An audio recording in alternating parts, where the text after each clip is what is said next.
Assalamualaikum, salam sejahtera. Bersama saya lagi, Effendi Osman. Video kali ini saya nak ceritakan perbezaan antara Forerunner 245 dan Forerunner 745.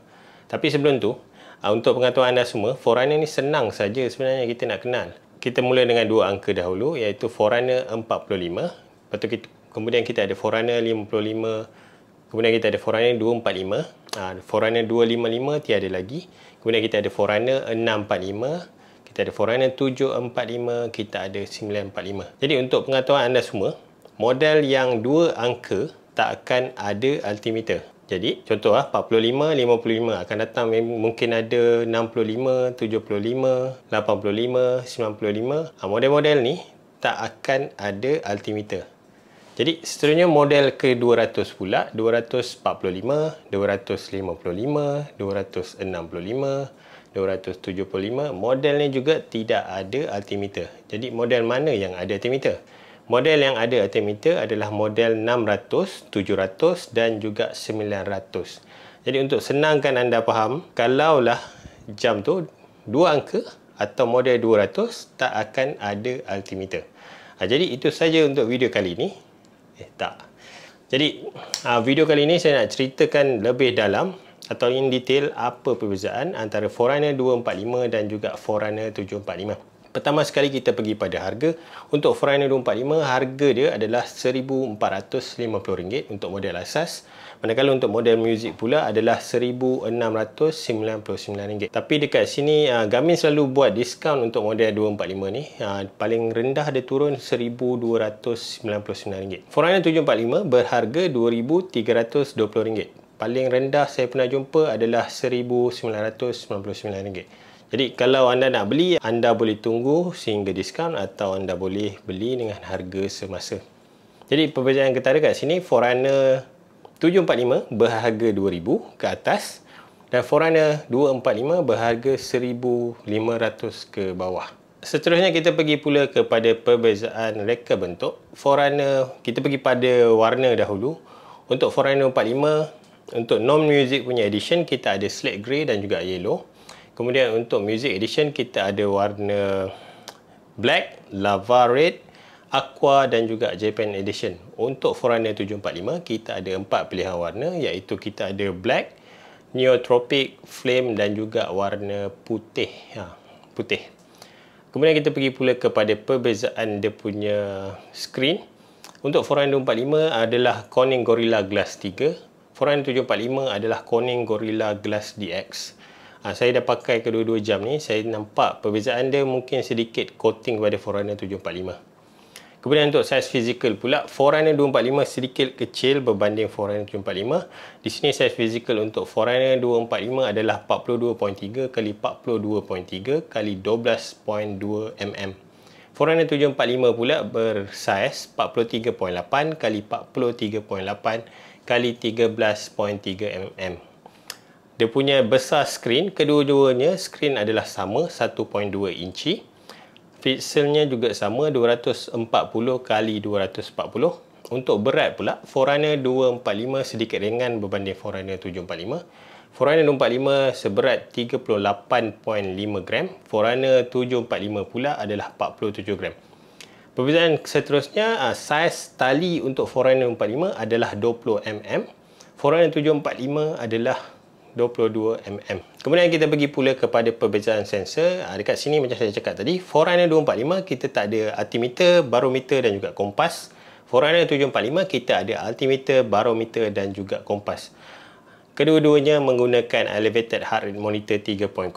Kedua-duanya juga ada SpO2 sensor. Sokongan satelit atau GNSS juga sama untuk dua-dua model ni. Seterusnya kita pergi pula kepada sokongan external sensor. Untuk Forerunner 245, sokongan sensornya adalah sedikit berbanding Forerunner 745. Kita pergi dulu kepada Forerunner 245. Pertama sekali dia menyokong footpod, external heart rate monitor, speed dan juga cadence, VIRB camera, temperature, lights, radar, extended display dan juga running dynamic port. Manakala Forerunner 745, pertama sekali perbezaan dia adalah Forerunner 745 menyokong headphone, footpod, external heart rate monitor, speed dan juga cadence, power berbeza, VIRB camera, temperature, Shimano Di2 ni juga berbeza, shifting berbeza, lights sama, radar, extended display, Running Dynamic Pod, Muscle O2, ni berbeza. Kemudian InReach dan juga Smart Trainer. Kedua ni juga berbeza berbanding Forerunner 245. Seterusnya kita pergi pula kepada perbezaan jangka hayat bateri. Untuk Smartwatch mode, kedua-duanya bertahan selama 7 hari. Tapi untuk penggunaan GPS, ada perbezaan yang agak ketara. Forerunner 245 mampu bertahan selama 24 jam untuk aktiviti GPS, manakala Forerunner 745 hanya mampu bertahan selama 16 jam untuk aktiviti GPS. Sedikit berbeza kenapa 16 jam? Saya pun tak tahu, mungkin dia punya saiz bateri atau sensor yang lebih mengakibatkan penggunaan bateri yang lebih banyak kepada Forerunner 745. Tapi untuk panjangkan jangka hayat bateri sehingga 24 jam, anda boleh matikan sesetengah fungsi atau sensor pada Forerunner 745 untuk memanjangkan jangka hayat baterinya selama 24 jam. Seterusnya kita pergi pula kepada perbezaan widget. Okey, untuk Forerunner 245 kita ada performance option, kita ada training status, kita ada V2 Max, kita ada training load dan juga recovery info. Seterusnya untuk Forerunner 745 pula, performance option dia kita ada training status, kita ada V2 Max, kita ada 7 day load. Ni berbeza berbanding Forerunner 245. Kemudian kita ada 4-week load focus. Ni juga berbeza berbanding Forerunner 245. Seterusnya recovery info, heat acclimation juga berbeza berbanding Forerunner 245. Kemudian untuk Forerunner 245 kita tidak ada widget sleep di dalam jam, hanya ada pada aplikasi Garmin Connect. Manakala Forerunner 745 kita ada widget sleep di dalam jam dan juga di dalam aplikasi Garmin Connect. Sedikit perbezaan. Kemudian untuk Forerunner 245 kita tak ada widget ABC atau altimeter, barometer dan juga kompas. Forerunner 745 kita ada widget ABC iaitu altimeter, barometrik dan juga kompas. Tiada offline music dan juga Spotify untuk model asas pada Forerunner 245. Tetapi untuk Forerunner 745 kita ada offline music dan juga Spotify. Forerunner 245 tiada flow climb, manakala Forerunner 745 kita ada flow climb punya widget. Kemudian kita pergi pula kepada perbezaan fungsi. Untuk Forerunner 245 kita tak ada Climb Pro, ini kerana jam tak ada altimeter. Forerunner 745 kita ada Climb Pro. Kedua-duanya boleh load GPX file, kedua-duanya juga ada metronom, ada juga virtual partner. Lain-lain tu lebih kurang sama, cuma Forerunner 745 kita ada Garmin Pay.